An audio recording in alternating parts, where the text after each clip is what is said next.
Why did you come up with CIA? Good question. So I was a classroom teacher, and I taught 3rd grade, then I taught 4th grade, then I taught 5th grade.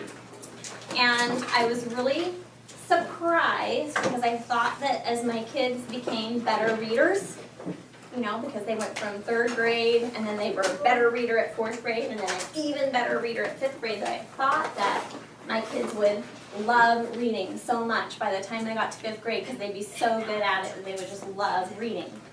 And instead I saw my kids become less and less and less interested in reading. It just broke my heart.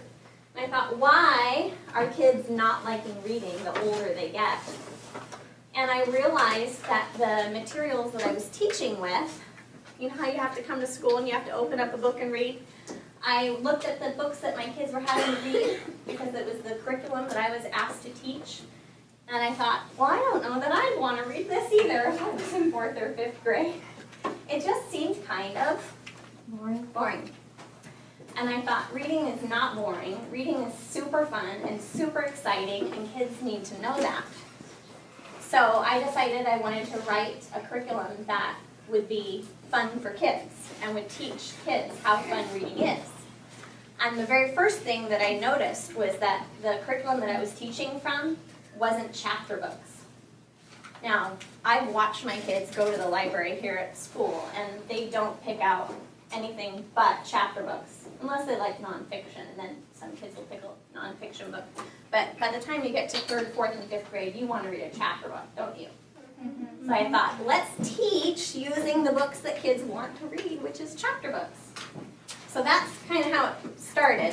But then the CIA acronym was a whole other thing that I came up with, because the way that we were teaching kids to read is we were teaching them that you use one particular strategy when you read. So, 1 week we might look at predicting, and another week we might look at inferring, and another week we might learn how to do main idea and detail.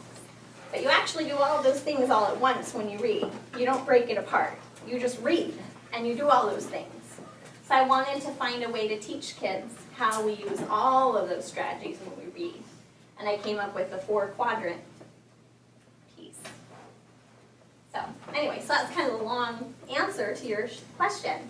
Did that answer it for you? Yeah. Uh-huh. So you write the teacher's guide and stuff?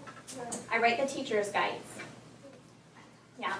So I didn't write the books, but you can think about how many books I had to read in order to pick these. A lot. Because I'm picky.